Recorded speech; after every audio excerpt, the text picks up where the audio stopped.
Hi guys, welcome to another episode of Coco and the Sun podcast. I am your host, Malika Critchlow. Happy to be here so we can learn some things together. So last time I was here, I did the last chapter of the Hathor Material, Messages from an Ascended Civilization by Tom Kenyon and Virginia S. Scene. And today I was just going to do a quick review, an overview of it, if you want to say. And I shouldn't say quick, because it might take some time. I'm going to go through the whole, oh my God, I think I part on my neck. Go through all the stuff I highlighted in the book that I thought was important from this first reading. Of course, you read it 2 or 3 times, you'll find more things. As you progress and open up to more lessons, right? But yeah, this first reading I have that we did, I have the highlighted stuff, and I was just going to go over it. I wanted to say quickly, but I don't know if it'll be quick because it could be a lot of stuff. But that said, I have nothing to talk about that I think could be of interest to anyone, really. Sorry, my chair is squeaky. Most of the insights seem like specific to me and where I am in my little journey to self. I don't think I have anything, thought out clearly to share today. But still getting a lot of insights. I'm very grateful for those insights. And like excited to learn more and more about myself and aspects of myself I did not know before. It was kind of cool. Yeah. And lessons and thoughts. Oh, you know what it is? I am listening on Audible intermittently because sometimes I struggle with listening to all the personal insights of this author. But the book is really good and she has a lot of good general insights or good insights specific to the Gospel of Mary Magdalene that I enjoy. Plus, she gives a lot of good stories and other books that deal with the divine feminine that are kind of cool. So the book is really, I think a lot of people know it anyway. It's called um it's called Mary Magdalene Revealed by Megan Watterson. So you can tell her intention is really, really good and full of love and wanting to share and genuine and authentic. Um, but some of the personal stories, she really, goes into some personal stuff, and some of it I get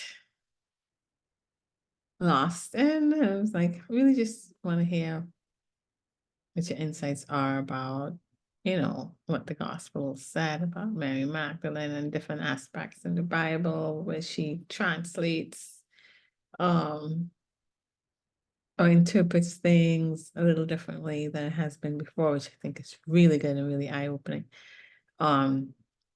And she gets to these understandings from her own life, so it's all needed. But yeah, sometimes I just can't. So I have to listen to the book in sections. I have 3 more hours to go. And I really want to finish because I know there's good stuff to go still. But yeah. Anyway, a lot of her insights today were really, really cool. She was talking about desire, and she was talking about clarity of heart and how she thinks Mary Magdalene obtain clarity of heart, and that's why she was probably able to access these other lessons some of the other apostles weren't able to access, or the other disciples. And that makes sense because I feel like as you move up the spiral or as you clear certain things, other things then become available for you to learn. And you have to, it's all like, I don't want to say it's linear because it's not linear, but there is some order to it. Like you have to learn these first lessons in order to understand the next phase of lessons, so somehow it's interconnected. And she was saying that maybe that's what occurred with Mary Magdalene. That's why she's able to access some lessons the others weren't. And that's why her gospel is so important because there's stuff there that we can learn. And she was talking about I think the 7 levels we have to clear, or the 7, I don't know the right word for it, 7 things we have to go through before we get to the divinity, or seeing the purest form of it. God has to do it. I think it's here. Powers. I think it's powers that we have to clear. So I think the first power she mentioned darkness. The second power is craving. The third power is ignorance. The fourth power is craving for death. Sorry.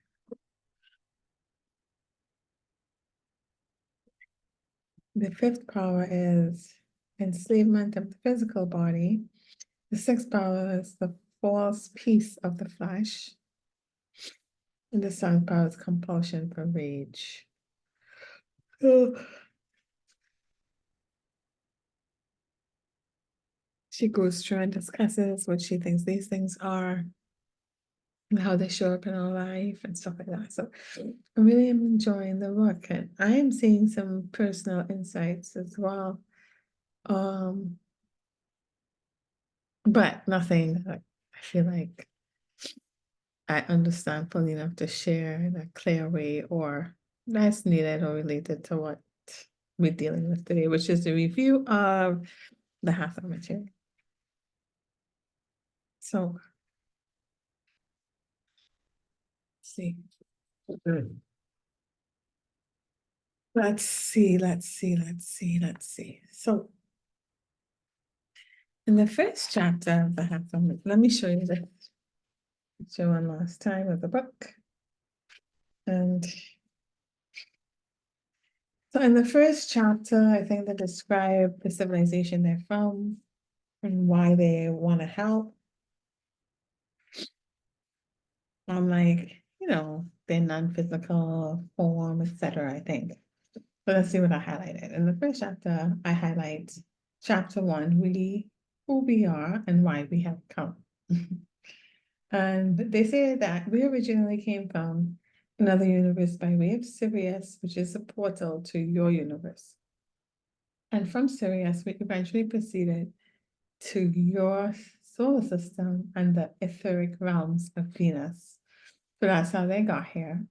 In the past, we have specifically worked with and through the Hathor fertility goddess of ancient Egypt. We also made contact with the Tibetan lamas in the formative period of Tibetan Buddhism. So those are the 2 previous cultures they, I think, had a strong influence on. They say that we are an intergalactic civilization with outposts that span parts of the unknown universe and beyond.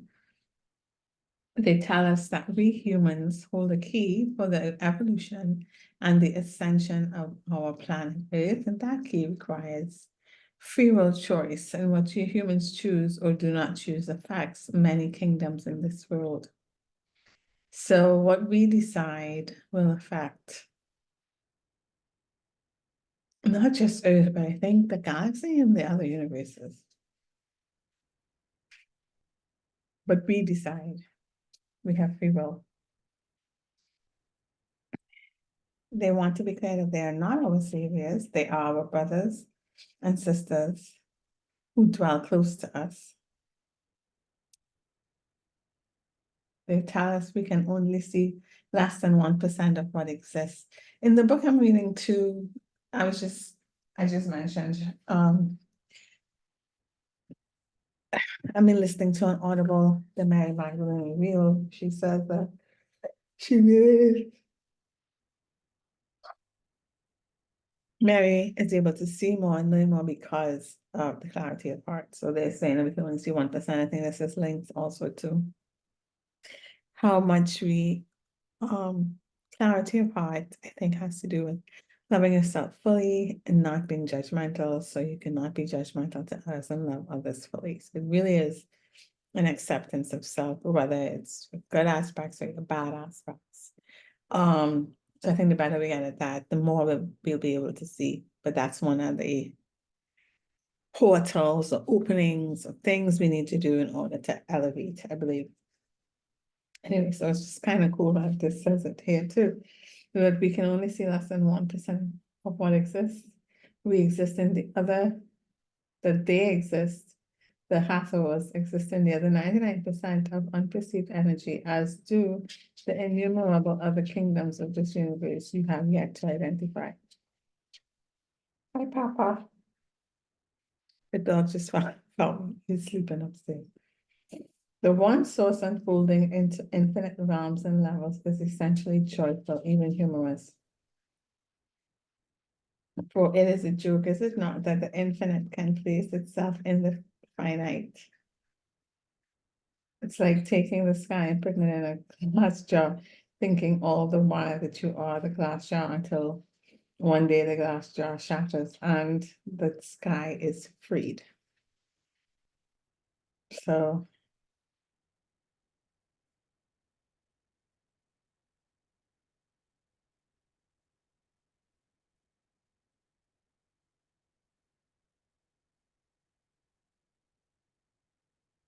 yeah, that's kind of describing what we are, a metaphor for what's occurring. So we say the great earth, which you might call the great mother, the great religions of the past did refer to the earth as the great mother earth, as feminine. So the feminine mysteries and the feminine nature were the fundamental expressions of consciousness previously. It has been overtaken by what would be termed the masculine. Humans began a disconnection from earth. So I think when the masculine aspect came into play, it began a disconnection from earth. Human consciousness is beginning to sense that it must return to the honoring of the great Mother Earth, and this is a cyclic progression. In the early formative period of the Egyptian cosmology, the goddess Hathor was associated with the sky. It was later that Hathor became identified as the fertility goddess. It is no accident that her name and ours are similar. We seeded and assisted this early symbol of the feminine mystery. The goddess Hathor does not have an independent existence separate from us. And she is what you might term an archetypal pattern. She is a cosmic force that can be metaphorized, and we, as a culture, have identified with her qualities of love, ecstasy, and bliss. Presently, human consciousness has gone through two polarities, the earth consciousness of mother, and then the autonomy or masculine consciousness of father, but neither coming together. What is happening is that the two must come together so that the masculine and feminine are in balance. So we've had a time where the feminine or the maternal was in balance, the mother, and then we have the most recent, and the one we're coming out of is the mother. Father is prominent, and autonomy is prominent. So we're coming into a period where it's balanced, where both are equal and needed. Feminine and the masculine must be balanced. They say that this is applied throughout the solar system, but at various times it is crucial to what is happening on Earth at this moment. You see, there are two parallel processes. Earth is, as a consciousness, is going through her own elevation and change of herself. So all organisms, not just human, but plant and animal as well, are being affected. These are all going through their own individual processes to align with Earth's shift into a higher vibratory field. The rest of the solar system is also going through a process of changing vibratory fields because your sun is shifting. Hmm.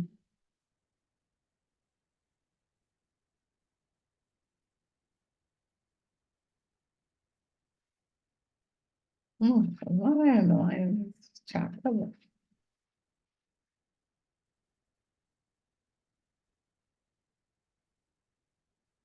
Okay, so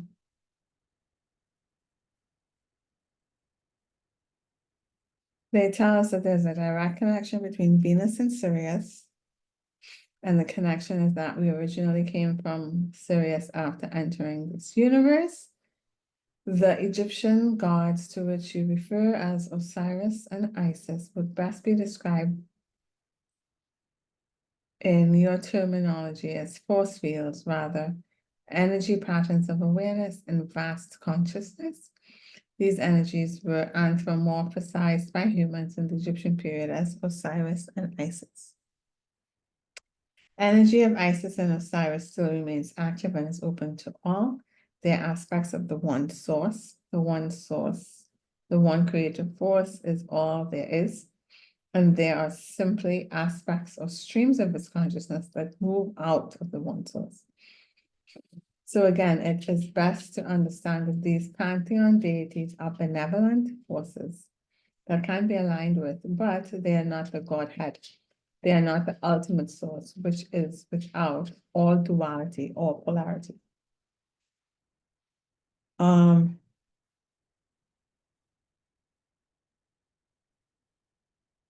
They talk about the pyramids. They said they're not merely burial chambers, but their primary function was as oscillators of energy. Raj, what is going on? You okay? Papa.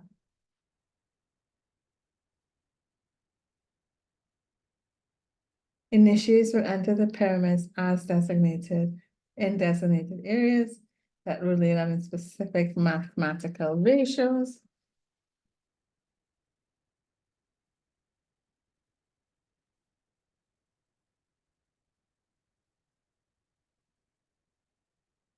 One second. 1 second, guys.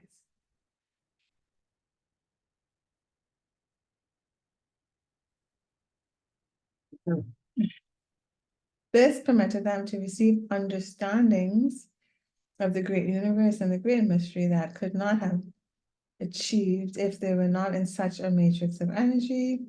So that was one level. So the pyramids helped with understandings of the great universe and the great mystery. And the pyramids were installed in specific mathematical ratios externally to facilitate the creation of a grid work.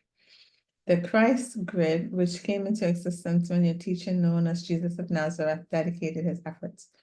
So when this great being entered into his work, the grid that was established by the pyramid supported the new vibration. They say that Sirius is a portal from other dimensions of the universe, which may be difficult to comprehend in terms of the three-dimensional space, because the portal leads to a non-physical dimensional space that is their true home. Nevertheless, we entered this three-dimensional reality through Sirius. Sirius is a kind of nexus point for your universe where the strands of your space-time continuum meet and intersect with non-physical hyperspace. That's what they say about Sirius. And then they describe what they look like, although their energy, if they were to be viewed in a visual sense, they said, we are generally 10 to 14 of your feet tall. Some are tall and some are shorter, and we have rather large heads. we have large ears, and we have hair that is pulled back in a stylized fashion, which you see in the sculpture shown on this book's cover. We have long hands and long limbs because we are quite tall by its standards. As I indicated before, our true form is light as yours is. But as our awareness moves into a denser level of beingness, our light body will take physical body form. In our physical form, we take the shape described above. So that's what I highlighted in chapter 1, which gives us a description of the Hathors, the cultures and civilizations they assisted in Earth, and how they got here, and their physicality, and what the pyramids are for. I think I said that. I don't know. Okay. 2, I highlight this. They describe how they see us. Chapter 2 is the human as an energy system. That's the chapter. They say, when we see a physical body, we see it mostly in terms of space. We see it as a galaxy of stars where each atom upon onto itself is much like a solar system with the central sun as the nucleus and the planets as electrons spinning around it. They also say that the solar system is a movement of planets around the central sun. And then the atom, the electrons move around the central nucleus. As your solar system is mostly space, so are you. They describe Ka, which is the energy twin that can temporarily survive the physical body after death. So it is not the immortal soul. So we have a Ka body, an energy body. They show 2 diagrams to show the 2-dimensional representation of a bipolar magnetic field and a 3-dimensional representation of a bipolar magnetic field.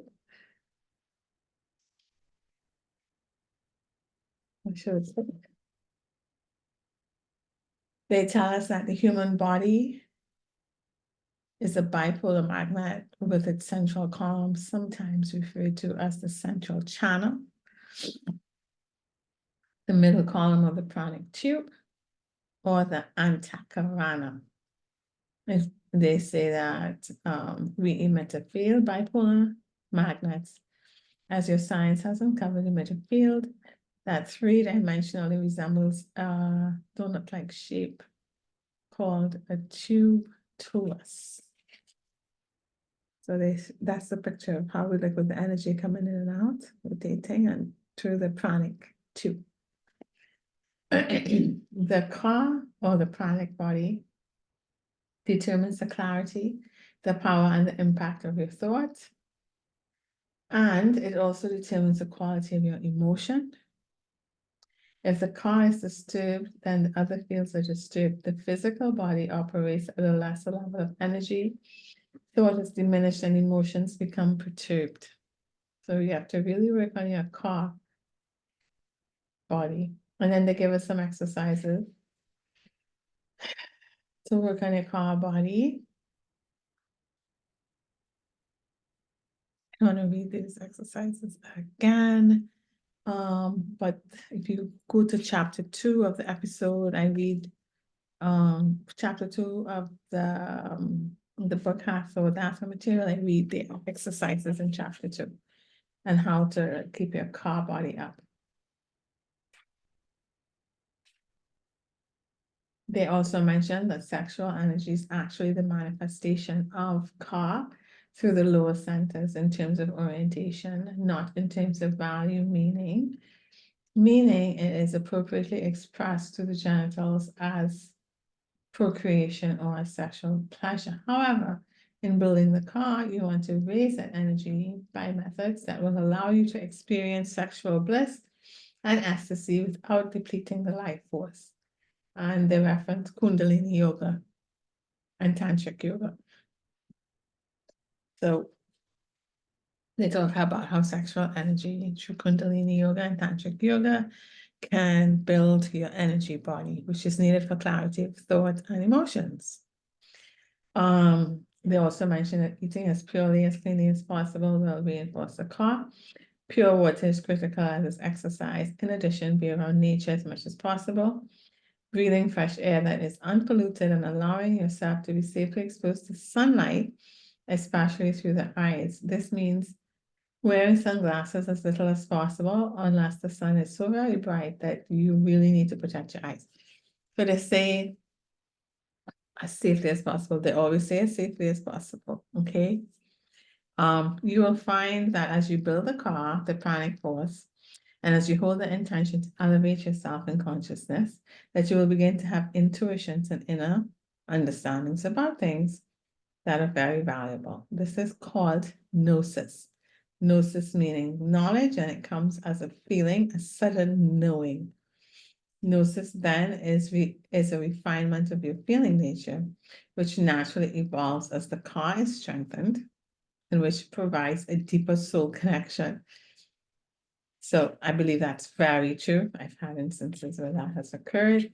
I'm like, wow, how do I understand that? And I know it to be true. Okay, they also say when your energy your luminous eggs, because our energy fields look like luminous eggs to them, are interconnected, they are strands sent from one person who needs energy to the one who has energy. The needy one pulls energy like water from a well. So they're also mentioning how to be careful with this when in healing and stuff like that. They mention that a lot of people that work in healthcare and stuff, that's why sometimes they feel drained, because it's more than just physical healing. Like your energy can be without knowing and without bad intention, just naturally, if somebody's energy is draining, they will try to take energy from someone that has it, you know. So we're talking about pulling someone's vital energy from their car. If you're not prepared and don't understand this, you can be with someone who's physically and or emotionally depleted, or who may be psychologically disturbed, and after you leave them, you feel depleted yourself. So be careful with that. It's like a battery system, you know? They suggest a simple method for protecting yourself when healing another person. You simply focus some part of your attention on the pranic tube that goes through the center of your body, as discussed in the first exercise in this chapter. This tube connects you to both heaven and earth, and by connecting the two through your body, the omnipresent healing energy will more fully move through you, and you will, at the same time, be more grounded, balanced, and aware.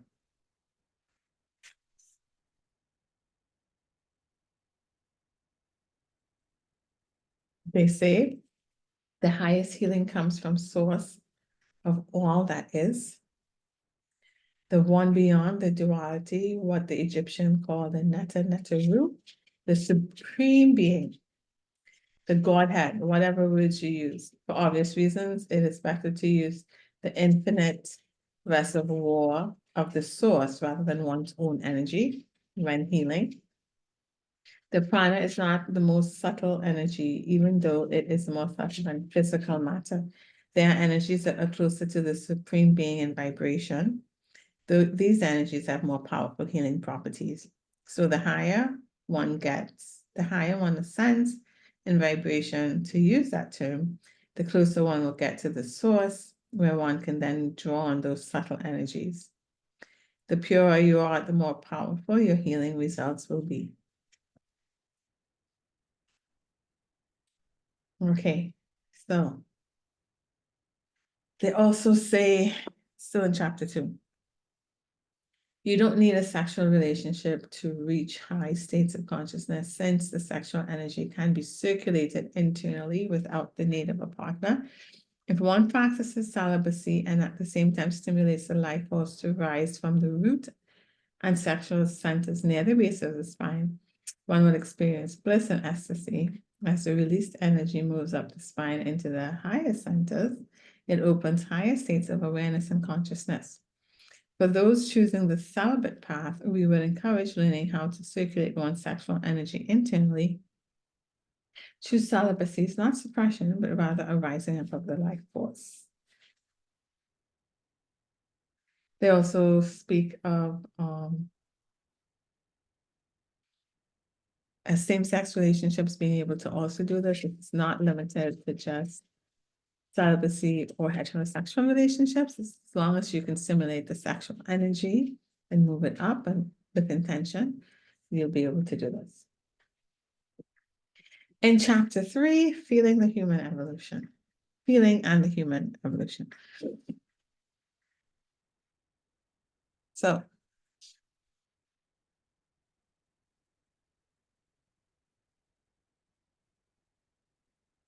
dog is drinking water.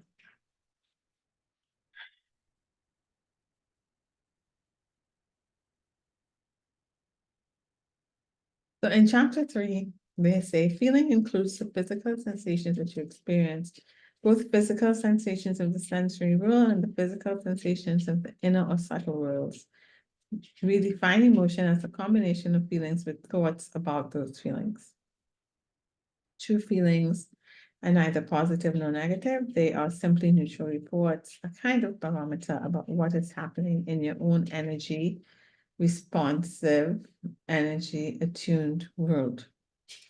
Your feeling nature is an attribute to your emotional body, which is closely tied to your car body.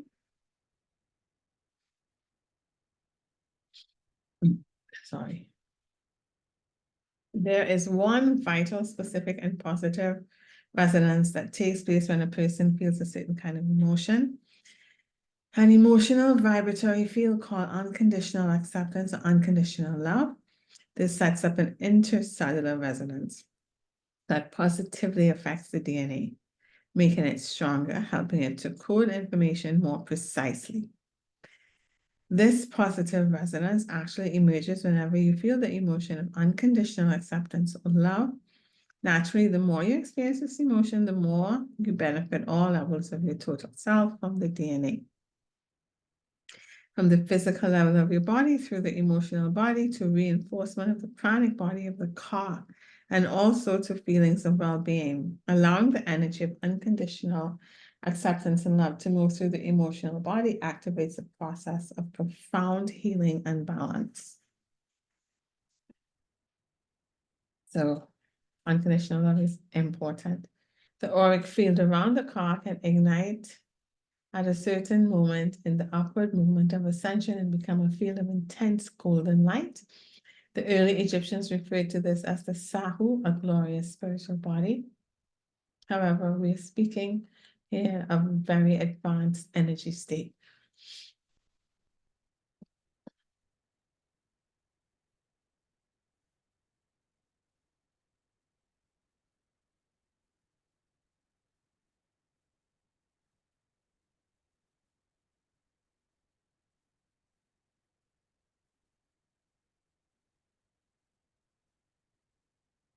They say with the exception of the physical body, the various other interpenetrating fields are like luminous egg-shaped fields of light, and they are embedded in each other.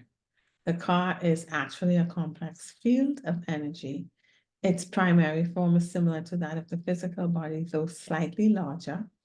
That is why it's called the etheric or spiritual twin in Egyptian alchemy.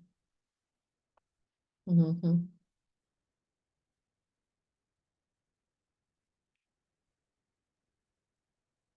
Then they give exercise 2. You can read that and or listen to it in chapter 3 of the book on the podcast if you want to hear what exercise 3 is. They say the car can exist even after the physical body dies for a certain period of time, which can be as much as several thousand years. Your potential is much higher when you develop the car because the car vibrates much faster than any of the bodies, with the exception of the etheric and the causal. The car supplies the building blocks, if you will, at the subtle realm for the actual physical body, the actual cells. It supplies the energies and the architecture for the mental body and the emotional body, and it also sustains the astral body. If you were to remove the car, these subtle bodies would dissolve.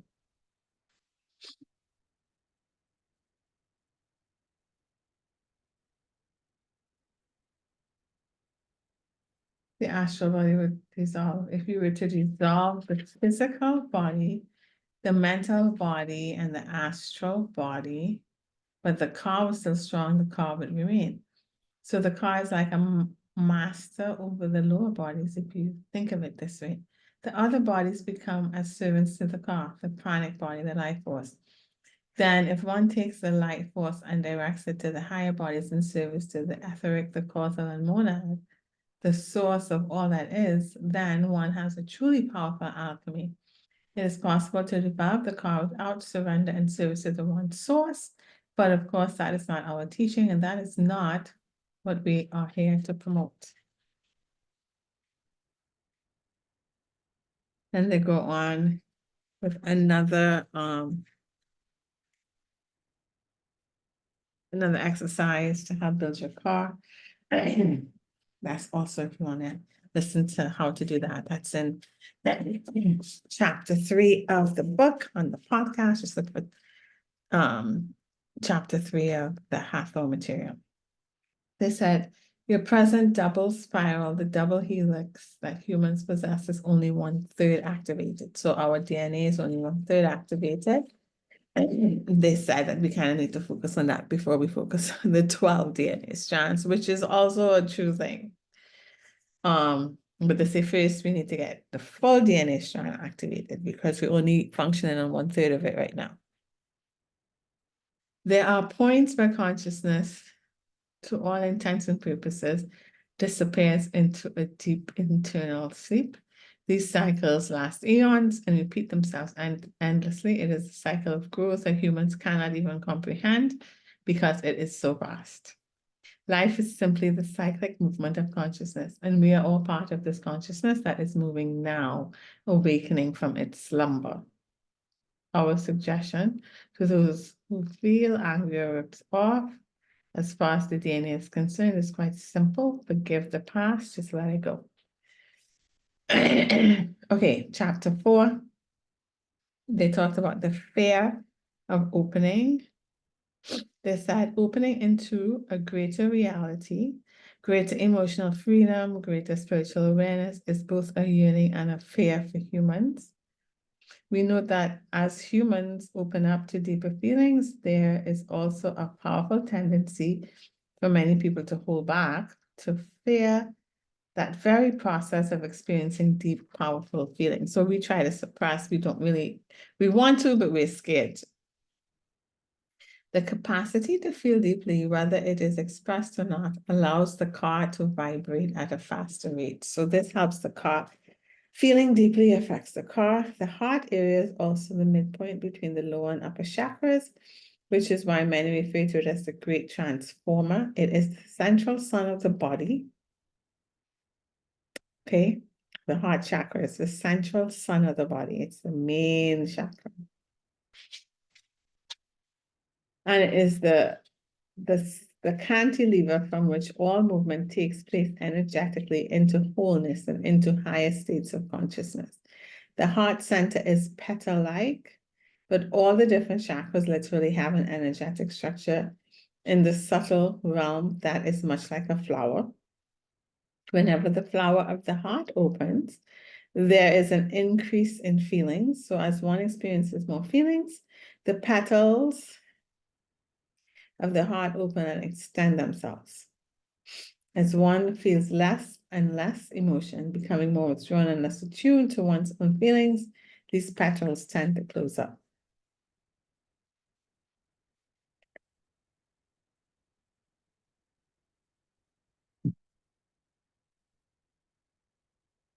Sorry. We have said it before and we'll say it again, because your earth is moving into a higher consciousness octave, time is speeding up. More events and experiences are occurring in shorter durations of time, creating more feelings and more emotional reactions. These are initiations to help us with higher awareness. So it can feel overwhelming, but they're really just opportunities for us to learn lessons so that we can grow. Your feelings and emotions are reactions to situations based upon your interpretation of the events. They are mirrors that allow you energetically to respond to and become aware of your own calibration to an event or experience. What we mean by this is that fundamentally you are creating your reaction, your experience of an event. Whatever the event is, whatever its ultimate truth is, it will elude you until you understand that what you're experiencing in all events is your own projection, interpretation, and creation of it. The emotion and feeling energies that move through you are fuel for the fires of transmutation. And then they give another exercise, which you can read or listen to in chapter 4 of the podcast. Yeah, so they give an exercise on how to feel. How to feel and use those feelings to help with your car. We recommend that you practice the exercise in situations where you feel safe and comfortable, not in situations where you feel uncomfortable or untrusting. Do it with friends or loved ones, with your pets, or do it by yourself in beautiful natural environments. I think this is with the heart chakra opening as a petal. This helps you. Feeling is the fuel for transmutation and food, and the food for evolution and growth. So we have to be able to feel these emotions, even if they're uncomfortable, and they're giving us ways how to process them.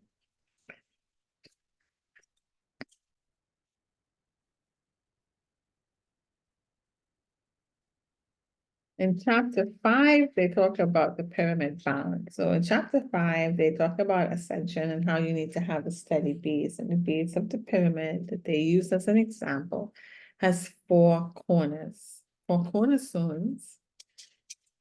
And the dog is like very irritated. So let me give him a snack. I'll be back. Okay, back. I don't know why. I feel so sleepy today. Um, okay, so 5, they are talking about the 4 points at the cornerstone of the base of the pyramid for ascension. So they say the first one is one's relationship with one's physical body and the other subtle bodies, including the clock. The second one is one's relationship to yourself and to others. The third one is your relationship to the service one gives to the universe or to the world, to one's community, which often takes the form of a career, though not always or exclusively. And the fourth one is one's conscious relationships with the sacred elements that make up the world in which one lives. For you on earth, these sacred elements are earth, fire, water, and air, space. So, relationship with your body, relationship to yourself and others, relationship with your career or your service, and your relationship to the sacred elements, earth, water, fire, and air. One of the 4 foundations of ascension requires that the car and all the bodies, including the physical body, be strong and vibrant. We trust you to grasp the urgency of having a strong and vitalized physical body as part of the spiritual clarity and the ascension process. The second foundation is to know oneself and interact harmoniously with others. Regarding one's relationship to other people, you might like to know that in the ancient temples and the mystery schools of Egypt, oh, that's not, that's a, I'm going to go through that. That's, you can listen to chapter 5 on the podcast if I know. The third base point of the pyramid has to do with how you spend time on earth, your work in the world, your service to others. It is how you engage with the world, how you meet the world, and what you give the world in terms of your energies, your focus, your service, your work or service is how you express your true self. There is a phrase, work is love made manifest. The fourth and final base point of the pyramid is one's conscious relationship to the elements of the sacred 4. Although we will speak more about this later, we shall simply say that the elements that make up the earth are earth, fire, water, and space. Air or space. These 4 beings, these vast beings of earth, fire, water, and air, have joined together to allow you to have a physical body form. It is a gift that is given freely, so you might have the benefit of experience in a denser world than from where you come. Forming a relationship of gratitude towards these beings begins to create a more cosmic and universal understanding of the Creator's energy at a local level. So attending to the 4 foundation points is 1, nurture and strengthen your physical body and your relationship to it. Also the other subtle bodies that you have, which may be emotional, your mental, your astral, your etheric, your causal. I think your monad. Can't remember. No, we have 7 subtle bodies. Become aware of and strengthen your relationship with your own truth and your truthfulness with others. So that means you have to pay attention to yourself, what feels good to you, what brings you joy, what doesn't bring you joy, what you enjoy, what you like to do, what you don't like to do. And be true to that and be honest to it. And that will help you to be truthful with others. Strengthen your relationship to your work and to the opportunities of service. So you better like what you do. If you don't, be true to yourself by finding something you like to do. And strengthen your relationship to the sacred elements that comprise your physical body and entire Earth's plane reality. As you strengthen and track these 4 areas, acknowledging them every day, being consciously aware of them, and doing your best to make each of them strong, you will ensure or you will secure the necessary energy that will facilitate a secure foundation upon which you can safely move upward and to higher realms. So maybe I need to focus on these, and that's why I am so tired. I did go for a walk though. I walked in nature today. I ate. Maybe not as healthy as I could have, but it's what I wanted. I was true to myself. Doing the podcast, which is how I feel I can be of service, and I enjoy doing it. I did not, even though I was in nature, I could have been grateful. I was grateful for nature and specifically point out those 4 elements. Maybe I could have done that. Okay, humans have the opportunity to experience the results of their creations through the alignment of thought, feeling, and their life force, which is related to the car. So we have the opportunity to do this.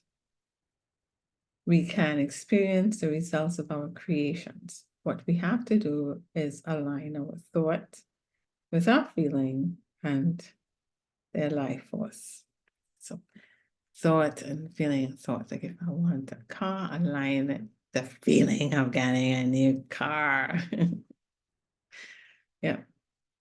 In our understanding, there is an ultimate source, a creator, which creates actual vibratory fields that sustain the entire cosmos in all levels and all dimensions. Within that awesome creation, there is an infinite number of lesser creators who manifest worlds, even universes. These lesser powerful gods also have free will and choice, and it continues unabated, eternal. All beings who exist and who have self-consciousness are also creators.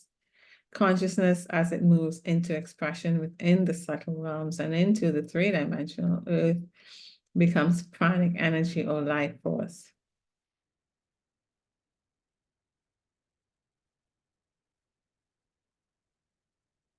Okay, which in turn is circulated in your car. As you treasure and protect the car, you are treasuring and protecting a most precious gift from the Creator. So we have to get serious about building that car, that energy. And that's by nurturing our bodies, physical and energy and all the subtle bodies. That's by being true to ourselves and others. That's our relationship to ourselves and others. That's by what we're being in service to. Try to let it be something we love to do, an aspect of our loving, of our true self. And then, of course, being grateful to the four elements that create this earth and us. Okay, chapter 6, the ascending spiral. So, cornerstone relationships. That is the relationships to your body, to others, to service, and to the sacred elements. Oh, you can mark your own progress based on observation of the changes occurring in your four cornerstone relationships. So you can tell how much you're progressing by how your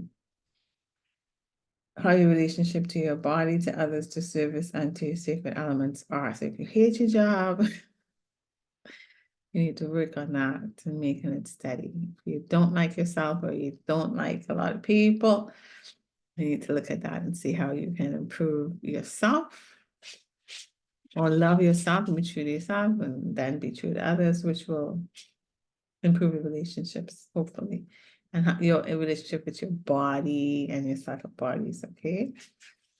That's what tell you how you're being, or you're progressing.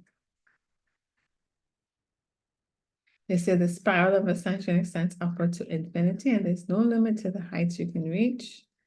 However, the rate of conscious advancement using these four aspects within the spiral at any given time must be balanced. So if you're good on 3 and not good on the 4th, you'll have a wobbly base and you won't be able to go very far because you could fall down at any time.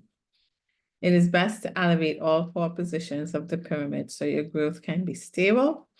The way to conceive of it is to surrender to and become dedicated to the highest possibilities in each of the 4 areas or situations. Surrender yourself to a vision of the highest situation as you interact with another human, and then come from that attitude. Okay, in your relationship to your own life force energy, just accept the reality of whatever is happening and work to improve it. If, for instance, you surrender yourself to the possibility of achieving the highest personal energy and health, then you must act in a way, to bring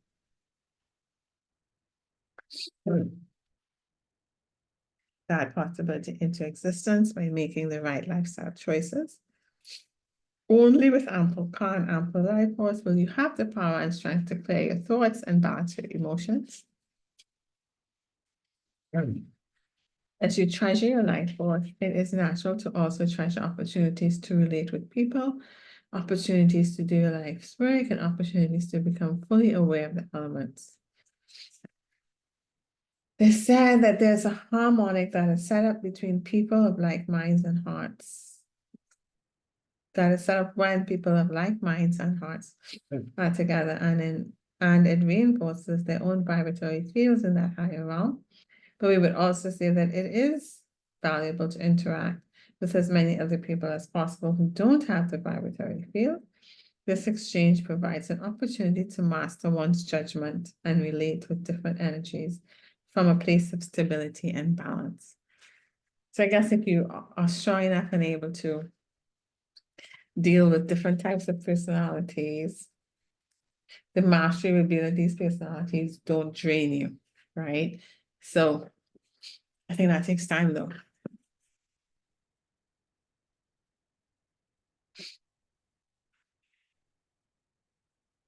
I don't think that happens automatically. But yeah, that's like one of the goals, that you're able to deal with people that you don't have the same opinions with, or people you could be considered somewhat maybe irritating, but they're just not irritating to you anymore, that you're able to remain calm and actually have some form of love and understanding for them. I think that's a skill that you have to master.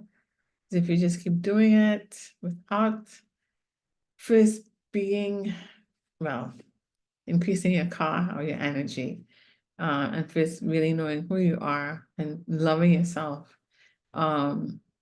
enough to not be affected by others in that way. Yeah, it takes a little bit of time, but definitely doable.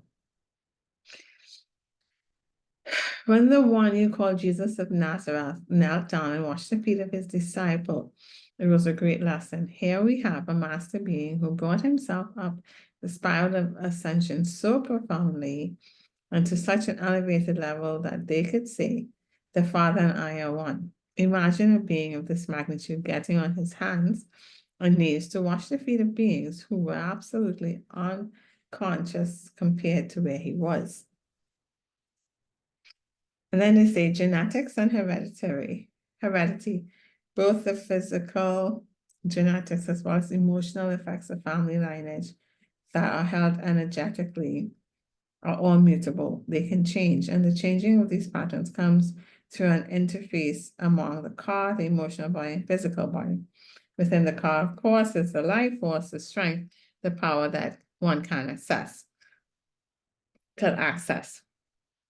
But the strength of that power is strong enough and the emotional body holds a particular resonance, a coherency of joy and unconditional acceptance and love, then that resonance moves into the physical body, actually into the DNA patterning, and can change the genetics.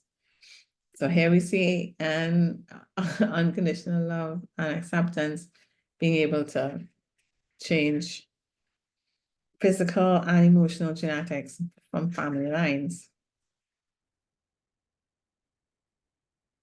So humans who count on others to bring in their ascension and elevation without any work on their part, are going to be very disappointed. Ascension is a process of self-awareness and mastery on all levels, and it necessitates bringing all these levels to one's existence upwards. As you increase the intensity of light, there is an opportunity for the card to draw in that light and to incorporate that into the physical body and all of its various fields.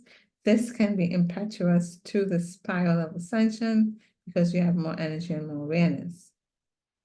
Now, if a person has not made that decision to move upward along the spiral and to attend the four corners, then what happens in that is that the light that comes in can actually be an irritant to the emotional body, thus causing a person to act more irrationally and more emotionally. And you will see as we move into greater intensities of light, that some humans will become more aware and more balanced and more compassionate, while others become more irrational, more violent, and more contracted. The light fuels the fire of creation or the fire of destruction. The choice is made within each individual. But that's why you can see either more violence now or more love. All depends on the person and what they decided for themselves and their trajectory. The goal is not to have a particular octave of consciousness. The goal is to surrender to love and to the highest possibility in each situation that is presented in one's life. Our advice as we approach the next millennium would be not to concern oneself much with the timetables and phenomena of this time. They will take care of themselves. Besides, they are such cosmic proportion as to be immune to your thoughts or interventions. It would be far more beneficial to change those things you can, and what you can affect is the amount of love you bring to your world. So focus on being loved, my friends. Okay, chapter 7 talks about stabilizing in chaos. They're going to give us some exercises on how to manage our emotions when we're feeling out of control. So what we would share with you is a method to help deal with your own energy in such a way that your emotional body becomes more stable through the period of tremendous transition. So the exercises are also in the book. You can listen to it on the podcast for chapter 6. Is 6? 6 or 7? Chapter 7. They have the exercises on how to be stable in chaos. Okay. They say, so if you have an unhealthy situation and condition to be changed, then you go into the place in your consciousness where you don't have the condition. When you find that place, You repeatedly make the sound expressing that positive quality through your own voice. By doing this over and over again, eventually it will bring a positive effect, sometimes even an immediately positive effect. So like say you're very frustrated, you have to go to a part of consciousness where you have peace or joy and make that sound that resonates for that aspect of your consciousness. And it can help bring in the peace and the joy. That's chapter 7. Chapter 8 talks about sacred elements of earth, fire, water, and air / space. Basically how to connect with them. They give a chant and they recommend you say it no less than 4 times and always in groups of 4. So you would chant it 4 times at least, but they recommend the chant to be done, but to be really powerful, 256 times. I'm not going to say what the chant is. You can read it there. Okay, I'll say what it is. It's Al Kalim ELKALEEMOM.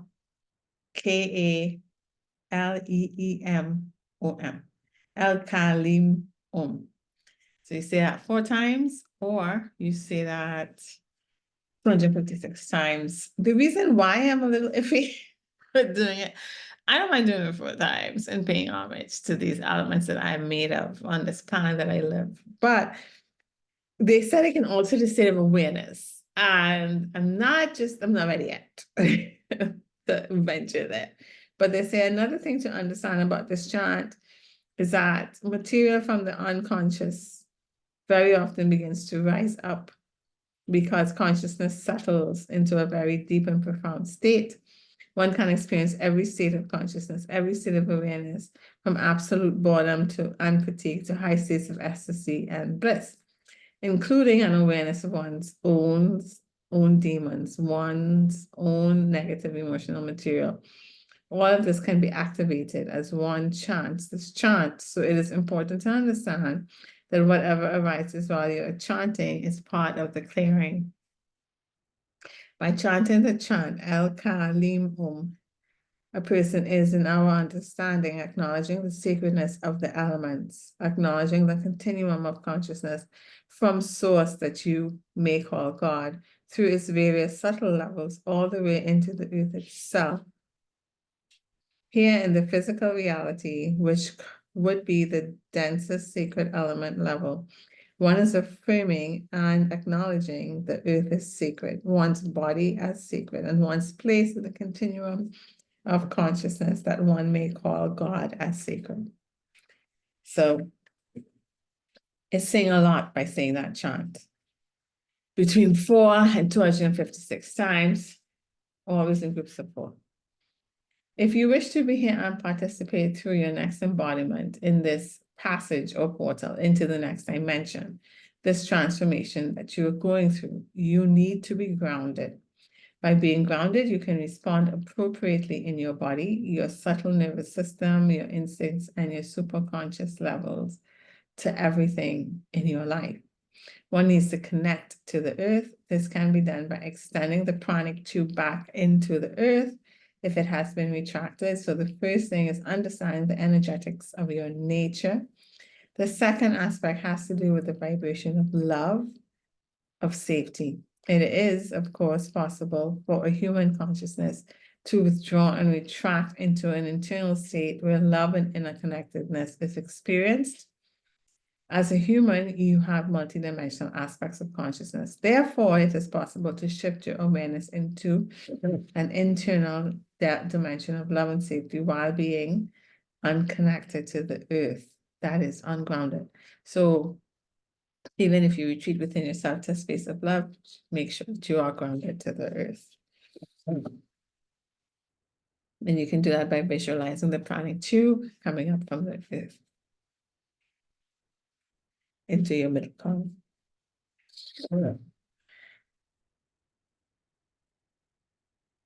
They said the air is the element most associated with the divine.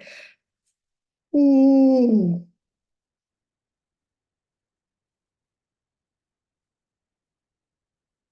They said that there was an understanding that the source, the mystery expressed itself through the four elements, and air was the element most associated with the divine. You need to understand that as the primitive consciousness looked at its reality, being earthbound and dealing with three-dimensional reality, it seemed as if the gods came from above, from the sky realm. So they would associate divine with the sky. Hathor, in her first manifestation, was the sky goddess. It was later that the Egyptians associated her with fertility. Thus, the first goddess of the Egyptian pantheon, before the time of the pharaohs, went through a metamorphosis in the minds of the people. At first, she was associated with the element of air, and during this period, she was seen as a manifestation of divine love and ecstasy. And then she became associated with fertility and the earth. It was also during this latter manifestation that she became associated with sex and joy. Love and ecstasy continued to be associated with her as well. The work of the priestess in the temples of Hathor was double-natured. They were often asked to influence fertility and affect good birds. This was the outer work of the temple. The esoteric, hidden work of the temple was the use of alchemy, which involved the rising up of the initiate sexual energy to the higher energy centers of the body. The priestess were well versed in the esoteric science, and much of Tantra can be traced back to these roots. Okay, so chapter 9, they talk about the fulcrum, which is the balancing point, right? They said the speeding up of events in this dimension so that, as we have said previously, you will be experiencing more and more awareness in less clock time. The feelings and emotions that you are experiencing in this period of greater intensity are to be treasured, not avoided, for they are your modern day initiations into higher consciousness. I think it's accelerating within the consciousness. So we have a lot of, they call polycrisis, but these things are initiations for us, lessons for us to overcome faster, to accelerate into this higher consciousness. In your current life as a human being on the planet, you are experiencing a rapid acceleration of many multidimensional forces: physical, mental, emotional, cultural, social, spiritual, global, and many of these are happening simultaneously. The fulcrum point for you as a human being is where these multidimensional forces interconnect in the present moment, where your peace is. This moment is a perfect balancing of dualities, and the fulcrum point would be in a neutral state of friction or activity. However, when the dualities begin to move again, one end moves up while the other end moves down, and the fulcrum point experiences an increase of activity and friction. The point about which these feelings intensify is your fulcrum point. This is the initiatory portal. This is the doorway to your soul's accelerated evolution and ascended awareness. The fulcrum point of your life, moment to moment, instant to instant, is experienced within the most sacred temple of your physical body. The initiatory process is essentially strewn with difficulties, tests, and trials. Honor your experience and feeling responses, for they are the meaning, context, and purpose of your life. This very instant you are using the experiences of your life, whatever they are, as footholds to climb the mountain of your own consciousness.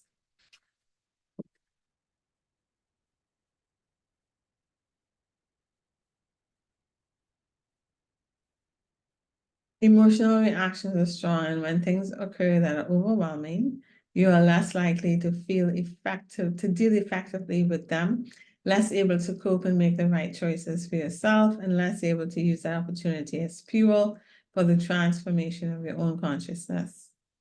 So try to use I think the exercises they gave so that you don't feel overwhelmed, so that you can be grounded and respond from your heart space.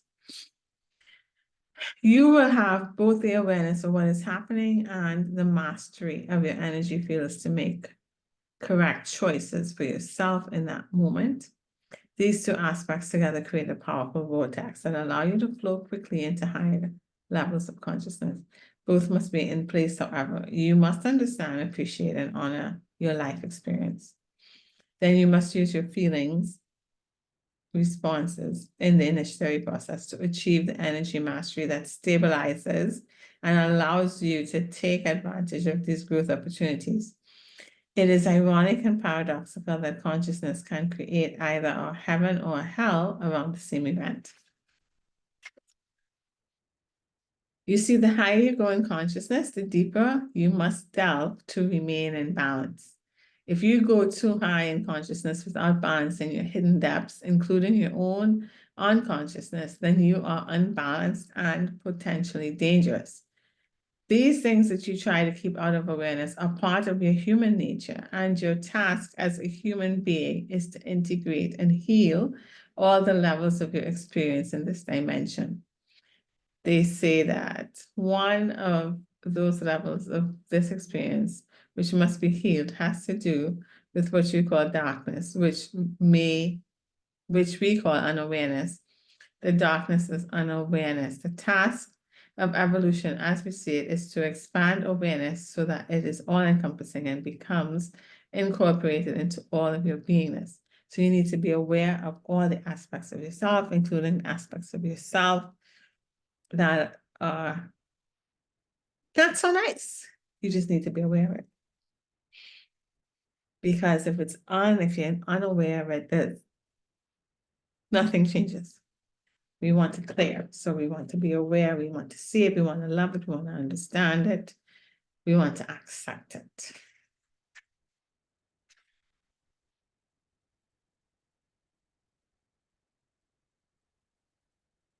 10 is the sound is key. They're telling us how sound can help us heal. They said, for example, we said, when you experience something that creates an emotional response in you, you can deliberately move your awareness to the area of your body where you feel that emotional response. Instead of ignoring or denying it, you can even allow yourself to get in touch with the sound that naturally wants to express itself, and then dare to make that sound. Once you do that, once you allow that sound to come out, whatever it is, you allow it to express itself in its original innocence without forcing it to be anything in particular. This will actually clear emotional energy from your field. The most important thing is to encourage yourself to become aware of any emotion that you are experiencing and allow its sound signature to emerge from that emotion through your voice. Keep making the sound until you feel relieved and clear. That is the technique. It is very simple and it works. You can make it low so not everybody has to hear if you're in front of a lot of people. You can do it in private so nobody knows. And then they give an exercise on how to do it. So you can read that exercise in chapter 10 of the podcast of the Hathor Material.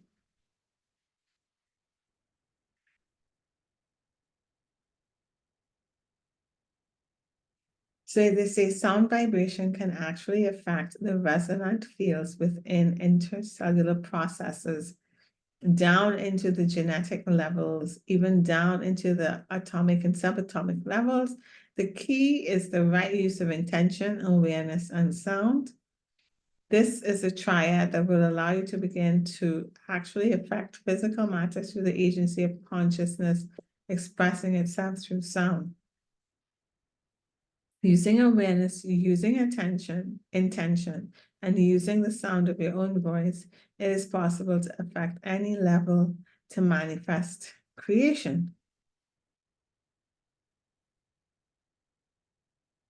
That's really cool.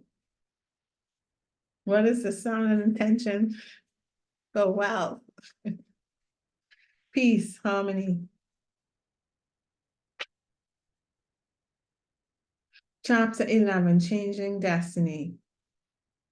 They say the aspects of fate or destiny are probabilities and can be changed. Human experience is such that one can flow upward to very high levels of awareness and mastery, and one can also spiral downward into lesser levels of awareness. Once you have elevated your awareness to the realization that you are not merely a pawn or a victim in life, but that you have options, the future is made free, open, and malleable to change. This shifted perception is the key to changing your so-called destiny. So you're not trapped in anything. You can change it to something that you would rather experience. The key is knowing that you can. So while you may or may not be able to change the external situation, you definitely can change your internal reaction to it. By changing your internal reaction to it, you create the pivotal point upon which your destiny will continue to unfold and change. The highest expression of choice. By the highest expression of choice, we mean identifying that internal alignment or attitude within yourself that allows you the greatest level of awareness, the greatest level of choice, and the highest level of vibratory resonance with your unfolding destiny. The highest choice has to do with what we would call in your language the use of compassion. It is the understanding that no matter what happens to you, you can still hold the attitude of compassion, which has the resonance of acceptance. So these are the three keys to unfolding destiny and changing destiny: awareness, choice, and vibration. Jesus, when he said, "To him who has it, it shall be given. To him who has not, it shall be taken away."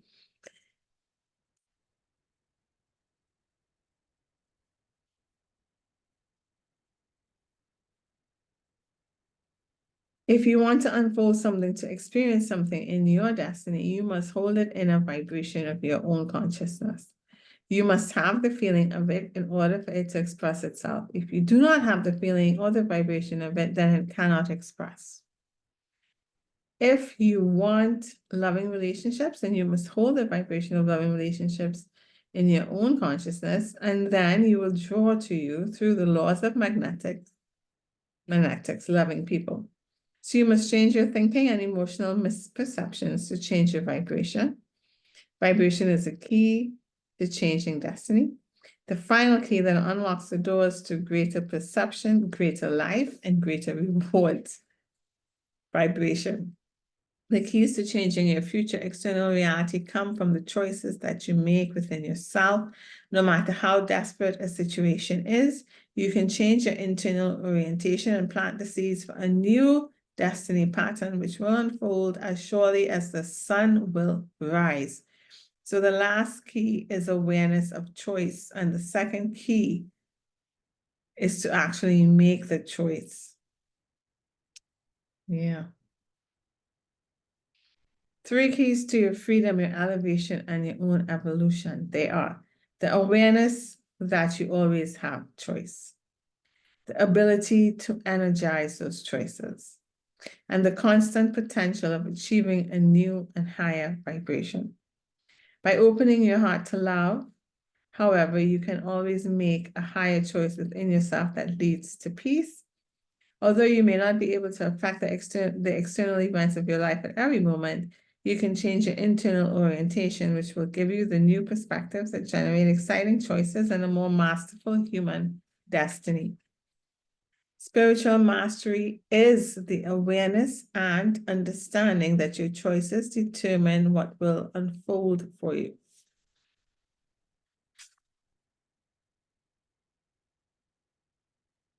The individual holds the key to how to change society just by positive relationships with self and others. They say prophecy is a probability. It's an understanding of what might happen if the course of events continues to unfold the way it's going. So it's not for certain. It could happen, most likely will if you don't change course. The true function of prophecy is to warn the society and the individual that this is probably what lies ahead. The prophet points to the future destiny and says, this is where we are heading. Do you want to continue on the path you're taking? So that's good. Time is an actual flow, but it is much more complex than the linear way your society, your culture measures it, because time is actually spiraling and non-linear. it is multidimensional in nature. 3 particular qualities of levels of time about which we would like to speak. Biological time, which is the organic time, the rhythms of your body, rhythm of your breath, rhythm of the pulse of your heart, the rhythm of the wind, the rhythm of the water on this earth. This would be related to earth rhythms and biological rhythms. The lunar sequence of time, the 13 full moons that pass within roughly a year's time, is a more organic, a truer measure of time than the current Gregorian calendar used by many in the world. The Gregorian is not so great for our progress. So they're saying biological time, lunar time if possible. And the third sense of time is intergalactic, which is the flow and the relationship of galaxies to one another with reference to the great central sun and their relationships to your sun and the star in your solar system. That is another level of time about which you know very little. So you have 3 levels of true time: biological, lunar, intergalactic. If you wish to come into an accurate description of time that is aligned with the universe, then turn your attention away from the clock and the calendar as you use it and turn it towards your body and towards the moon and the sun. But while you're following the clock, pay attention to your own body. They're saying, like, we know you have to live in a society, basically, and the society you live in does follow the Gregorian time. And although that's not the best one, but even if you live in that society, you can still try to adjust it to your own biological time. So they're saying, while you're following the clock, pay attention to your own body. Perhaps when everyone else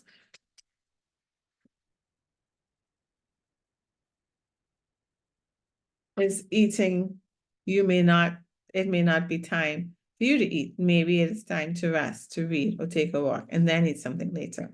So that's, try your best to work within what you're working with, until it changes. Then they say the flower of life is a fundamental pattern that the universe is laid out on. So even the molecular and atomic grids are laid out in this pattern. Therefore, it's the platform that unfolds destiny. It is the blueprint. Without it, there would be no manifestation. But is your question, has an awareness of this pattern affected destiny? Sorry, I didn't need to read that part. So that's chapter 11. Chapter 12 is dealing with the rods of power. So I'm trying to see what's the most important part about it. The rods of power, she talks about like the physical rods the Egyptian used to try and begin, aligning the chakras or energizing the chakras and stuff like that. But I think they go to the 4th level, the 4th rod that has to do with, she said, the 4th level of awareness, and they talk about states of awareness. So there are 4 states of awareness that they reference in this chapter. The first one is the first state of awareness is a vegetative awareness, meaning that as a human being, you do not exist as self-concept, only your body exists. This is like, notice when an infant is first born, the body merely has an internal awareness of itself and a need to keep functioning, right? So that's the vegetative awareness. The second state of awareness is self-awareness, where one moves out of the vegetative state to what you might call the lower animal state, into the awareness of self or consciousness as part of the matrix physicality, yet separate from it. In the highest states of such an awareness, in what the ancients call being the witness, one watches oneself while being aware of oneself. This awareness is part of the continuum of biological function and yet separate from it as well. So the self-awareness is the second state or the second level of awareness, and it grows by watching one's emotions, one's drives, one's instincts, and one's thoughts. The third level of awareness concerns others in the external world. It involves awareness of other people, other relationships.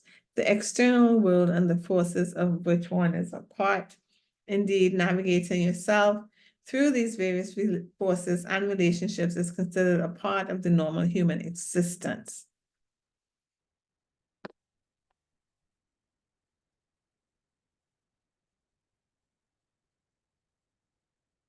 They said this level is where most humans stop in their development, since most of life is governed by it. Society has laws based upon it, and we live in that society. So this one is what affects most of our existence. We stop at this level. But then they say there's a fourth level of awareness, however, which is a movement into consciousness from the personal into the transpersonal realm. This shift into transpersonal experience is the most evolutionary stage for humanity. Our understanding of this fourth level of awareness is that it brings the understanding that all life is living life and expressing itself through you. The fourth level of awareness is activated by many things. It may be activated by altruistic service to others. It may be activated through the heart, through the emotion of love and relationships. It may be activated through an understanding of the sacred elements, or may be brought about by uplifting the car. Specifically, when one begins the movement into the fourth level of awareness, the pranic tube becomes activated in a very strong way, though one may or may not be aware of it, depending on one's sensitivity.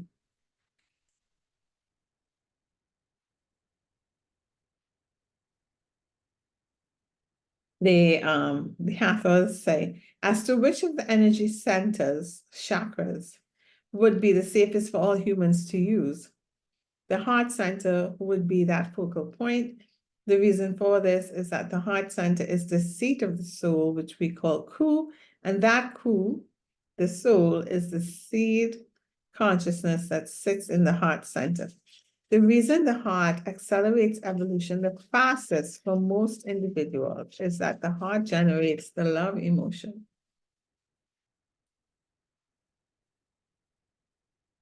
The positive feeling state and the harmonic of unconditional love. When unconditional love becomes one's focal point, then one is moving upwards in terms of the ascending spiral.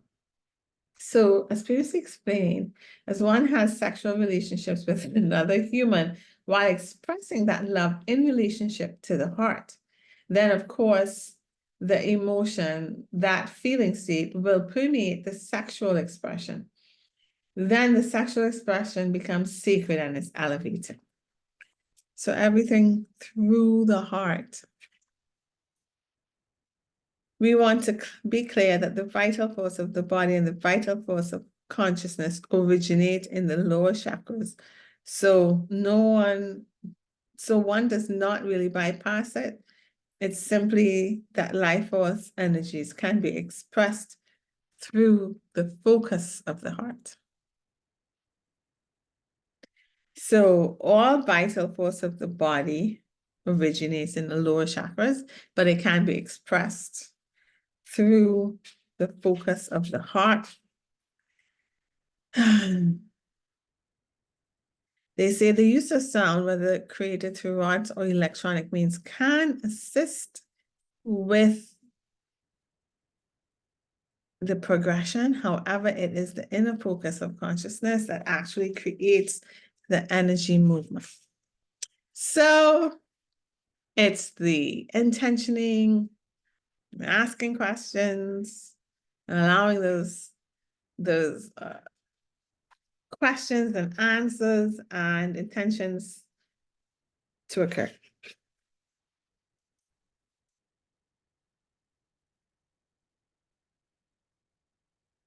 They say that mastery is something that extends to all lifetimes. So if you don't complete it in one lifetime, doesn't mean that you failed. It usually takes a lot of lifetimes. And basically, you're learning something each lifetime, right?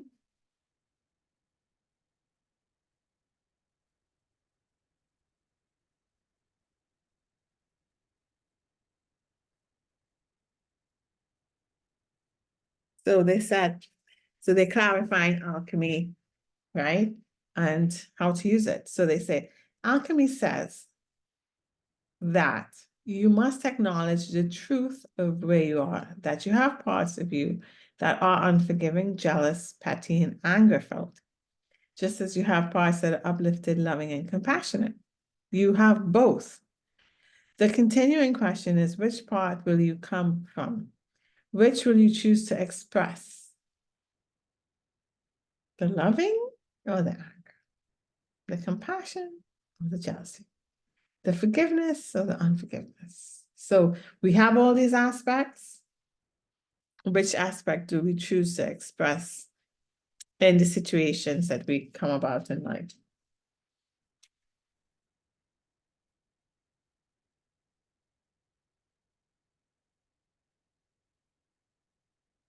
They say, we would say that you cannot ascertain your spiritual progress based on how your life is working externally. Some people believe that if you do the right things, your life will be perfect. This is not the case. Not all events are created solely by you, though your perception of them most assuredly is. These various forces, individual, cultural, earth-based, and cosmic, interact to create surface events of your destiny. To the advancing or ascending soul, life events are seen as wondrous and beautiful things, for they afford the possibility of healing, and healing the past is crucial to the ascension of consciousness. Therefore, whatever events unfold in your life, embrace them with an awareness, compassion, and intelligent choice. This attitude of acceptance will then enable you to elevate yourself through the harmonic of self-love and right action, thereby planting the seeds of higher destiny and greater spiritual power. And then in chapter 13, we have the unasked question.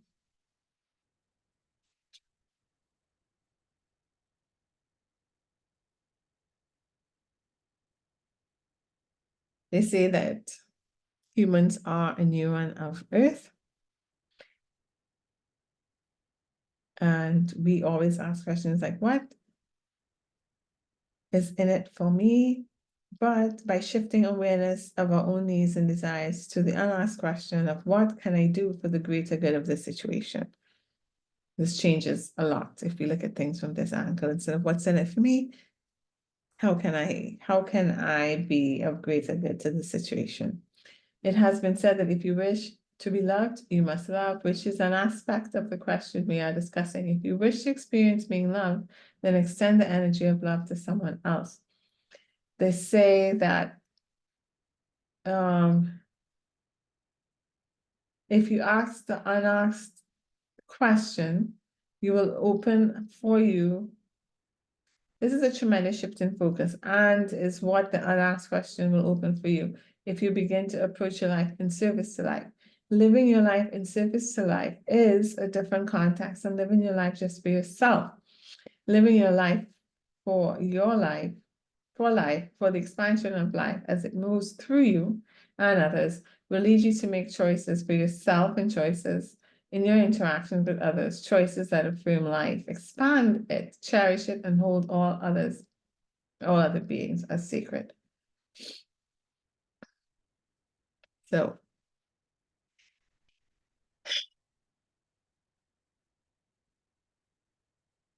yeah, we're saying living life in service to life. I think, though, that begins with first living your life in service to yourself. A lot of us have not. We've been living our life in service to others and not following our truth, thereby not loving ourselves.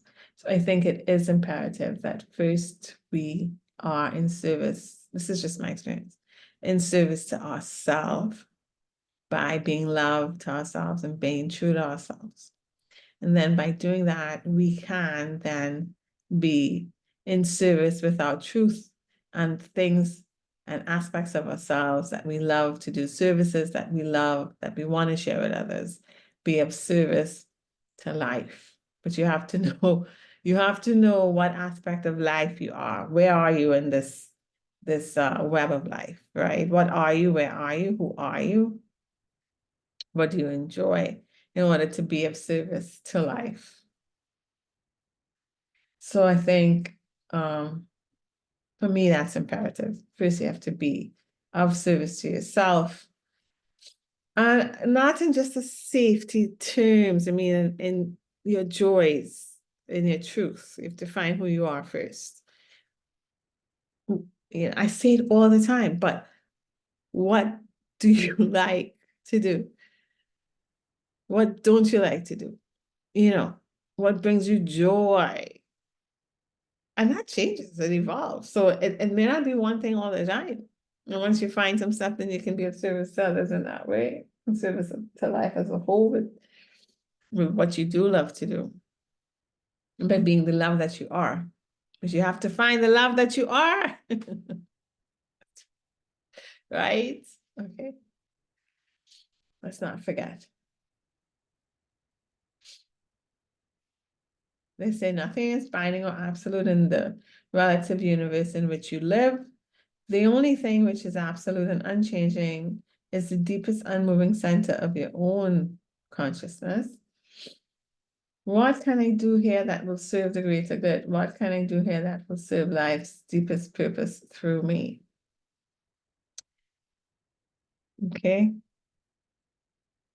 These keys were obtained through the power of your awareness, your ability to make these choices, and the law of vibration and resonance. The law assures that whatever you resonate to will be revealed to you. All of these domains and realms exist simultaneously and can be activated by you at any moment. In fact, they're activated by you every moment of your life through the act of choice.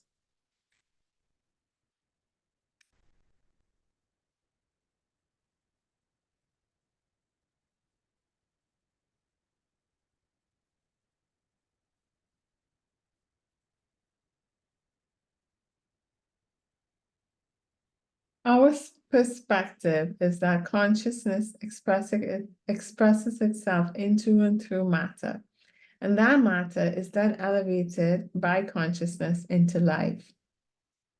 And that life becomes increasingly more complex and more elevated until finally you have a consciousness that can hold an awareness of self in relationship to nature.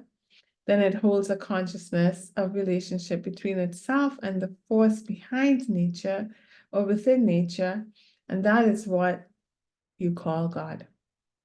It is a unique dichotomy, the pressure between these two, the part of you that is timeless and that physical part of you in time, creates an alchemical flow of magnetism, and out of that flow, consciousness is elevated. We are a dichotomy about a dichotomy about a dichotomy about a dichotomy. Oh my goodness.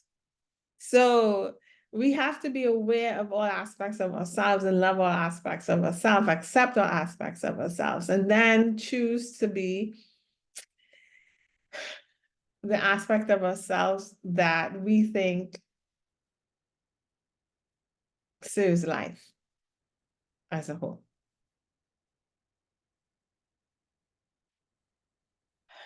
Which we can only do if we know who we are as love and accept ourselves fully. And then, of course, the fact that our soul is timeless, but our physical bodies and our egoic mind is in physical time. So we have to grasp both aspects and be both aspects. And I will go even further as to say, enjoy both aspects, love both aspects, to live it fully, right? So I would enjoy the food of earth and the people and the connection and the grass and the trees and the beach and the travel and the different cultures and the books and the movies, all that, right? But I have to also enjoy my soul aspect, my creator aspect, my trusting and knowing and universal laws being revealed and understandings, right? And healings and multi-dimensionality of myself, all of these things I have to also enjoy, which I don't want to say have. I want to enjoy both aspects. Yeah. And that's how we have this best experience. All right. Yeah, we are really, you know, I mean, I think it's a gift. I think it's a gift to harmonize all our aspects. It's beautiful if we're able to do it. And, being patient with ourselves in doing it. Even all that is part of the journey. All of that can be not all the time enjoyable, but can be enjoyable too, right? So they say by changing how you hold the focus of consciousness, you can change how you perceive the world. It is not done through thought as you normally think of it, however. It is accomplished through a powerful alignment of awareness and intention. The two of these together can literally warp the fabric of space and time and present a very different world to be perceived. What?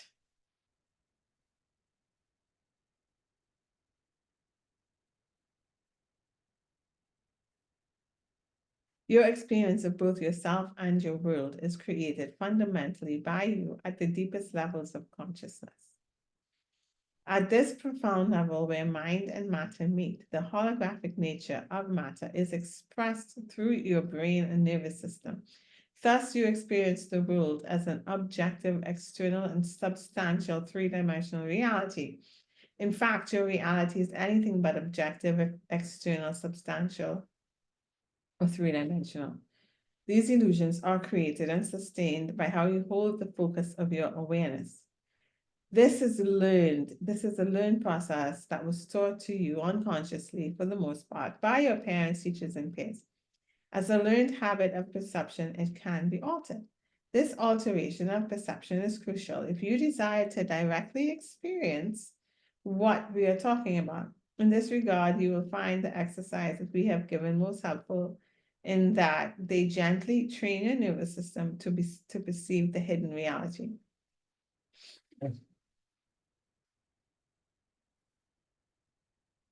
So I guess building your car helps to train your nervous system to perceive the hidden reality. Which is, again, going back to the book I was talking about earlier, Mary Magdalene Revealer, she said she was able to learn the lessons because of her clarity of heart. So love, unconditional acceptance, non-judgment, which isn't always able to get to, but if we work at it, if we do this for ourselves and we do this for others, we're able to get there, then we're able to perceive things we weren't able to perceive before. So all of this seems really complicated, and there's so many lessons and stuff like that, but it really is simple and not simple. A dichotomy again, a paradox of this world we live in. All we have to do is be love to ourselves and accept ourselves in all our aspects, even the aspects that are hidden, that we don't want to look at, that we don't want to be. We have to love and accept those aspects of ourselves. Once we do that, then we're able to experience unconditional love. And once we're able to experience unconditional love for ourselves, we will have it for others. And unconditional love means no judgment. So if we don't judge ourselves, then we won't judge others, and we will be able to give them that unconditional love. And then we'll be able to perceive things that we couldn't perceive before.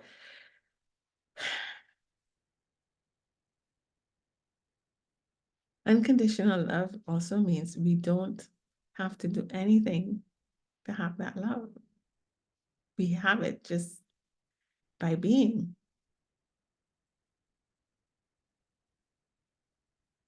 It's hard to do, and it's hard. That's why we can't give it to others, right? We see us judging a lot of things going on in the media, and it's hard to digest. And we other it. I even think that's part of the process. We have to be there to not be there, right? So we have to be there first. So even that. Anyways, by acknowledging within yourself that each being you meet has value, you serve life. What? You may not understand the value. You may not know what that value is, but you just know that they do have value, right?